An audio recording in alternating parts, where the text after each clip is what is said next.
कितनी ज़्यादा अजीब बात है। मेरी बहन तो इस समय तक घर वापस आ जाया करती थी। रात भी काफ़ी ज़्यादा हो चुकी है और ना ही वो मेरा फ़ोन उठा रही है। कहीं मेरी बहन किसी मुसीबत में तो नहीं। एक लड़का जिसकी बहन के घर के ना आने की वजह से वो बहुत ज़्यादा परेशान था और बार बार अपनी बहन को कॉल लगाने की कोशिश कर रहा था, लेकिन वो हर बार नाकामयाब हो रहा था।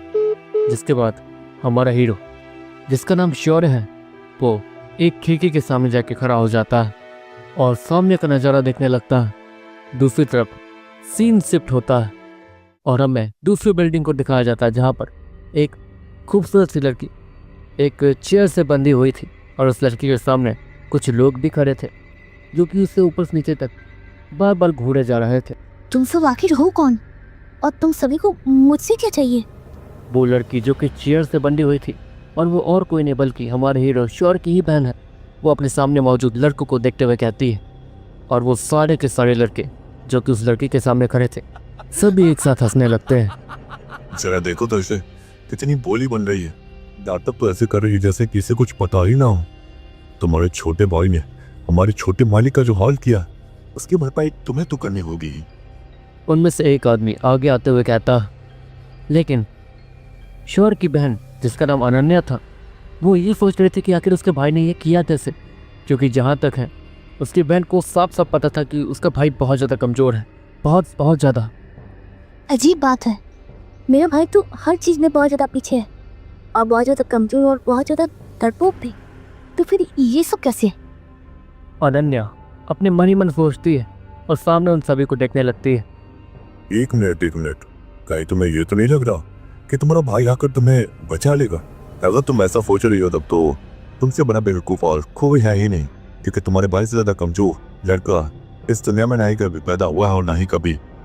वो आदमी इससे पहले कि और भी कुछ कहता, उसके शब्द उसके गले में ही अटक जाते हैं, क्योंकि वो सामने कुछ ऐसा देख रहा था जिसे देखकर वो हैरानी से अपने कदम धीरे धीरे पीछे ले रहा था। अनन्या भी कुछ समझ नहीं पा रही थी कि आखिर ये सब हो क्या रहा है और ये सब इतना किससे डर रहे हैं। कितनी अजीब बात है, अभी तो मुझे धमकी दे रहे थे और अब खुद ही डर रहे हैं, लेकिन किससे? अनन्या मन ही मन सोचती है और वो जैसे तैसे पीछे देखने की कोशिश करती है, पर वो जैसे ही अपने पीछे देखने में कामयाब होती है वैसे ही वो हैरानी से, ये तो नामुमकिन है। अनन्या हैरानी से चिल्लाते हुए कहती है, देवली, कमजोर जब तक अपनी कमजोरी से ना लड़े तब तक वो ताकतवर नहीं हो सकता है। ये आपने ही मुझे सिखाया है। शौर्य अपनी बहन से कहता है, जिसके बाद वो गुस्से से उन लोगों को देखने लगता है जिन लोगों ने उससे बहन पे हाथ डालने की कोशिश की थी। दूसरी तरफ उसकी बहन अपने भाई को इतना बेरहम होते हुए पहली बार देख रही थी। ये सब कुछ सपने जैसा लग रहा है। मेरा भाई इतना ताकतवर कैसे? इस दुनिया में ताकतवर होने के लिए तो हमें। अनन्या अपने भाई को देखकर मन ही मन सोचती है।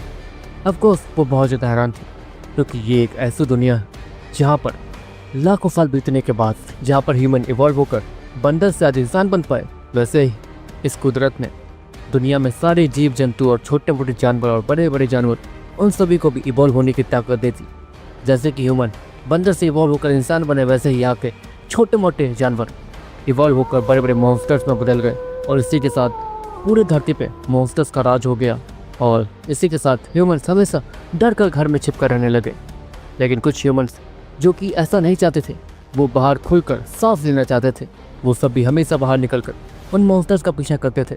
कभी कभी उनसे भिड़ भी जाया करते थे और देखते देखते इन ह्यूमंस ने उन मॉन्स्टर्स को अपने सामने झुकने पर मजबूर कर दिया और उन ह्यूमंस ने उन मॉन्स्टर्स को टेम कर लिया और फिर वो ह्यूमंस उन मॉन्स्टर्स के इस्तेमाल से बाकी मॉन्स्टर्स को भी जल्द से जल्द हराने में कामयाब हो गए, जिसके बाद धरती का नॉर्मल हो गया।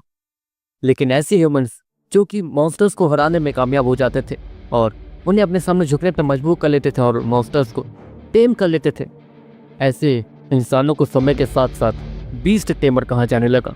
और ये बीस्ट टेमिंग प्रोफेशन एक ऐसा प्रोफेशन बना जो कि सीखना आसान तो बिल्कुल नहीं था। और आज हम एक ऐसे लड़के के बारे में बात करने वाले हैं जो कि बहुत ज़्यादा ताकतवर बीस्ट टेमर बनना चाहता है, लेकिन सच में वो बहुत ज़्यादा वीक है। वो मॉन्स्टर तो छोड़ो, अगर वो किसी छोटे मोटे बिल्ली को भी टेम करने के लिए चला जाए तो वो छोटी मोटी बिल्ली ही आसानी से शौर्य को डराने में कामयाब हो जाती थी और शौर्य को उससे बचकर भागना पड़ जाता था। लेकिन हमारे हीरो की किस्मत एक दिन पलट जाती है हमारे हीरो के हाथ एक अजीब सा लाल पत्थर लगता है जो कि उसे उसकी बहन के लैब से मिला था। अचानक से श्योर के पीछे एक अजीब सा पोर्टल खुलता है और श्योर वो उस पोर्टल में खिंचा चला जाता है। और जब उसकी आंखें खुलती हैं तो उसके सामने बड़ा सा जंगल था जो कि सच में बहुत ज़्यादा डरावना और घना था। अब ये सब क्या है और वह यहाँ कैसे आ गया? मैं घर वापस कैसे? इससे पहले कि हमारा हीरो श्योर और भी कुछ कहता, उससे अपने सामने एक बड़ा सा डायनासोर दिखता जो कि गुस्से से उसे ही घूरे जा रहा था, जिसके बाद श्योर पीछे पलटकर सीधे भागने लगता है। अब ये क्या नाटक है? मैं समय में पीछे कैसे आ गया और ये डायनासोर्स इनसे कैसे पूछूं? हमारा हीरो श्योर ये सब सोचते हुए वहाँ से भागते रहता।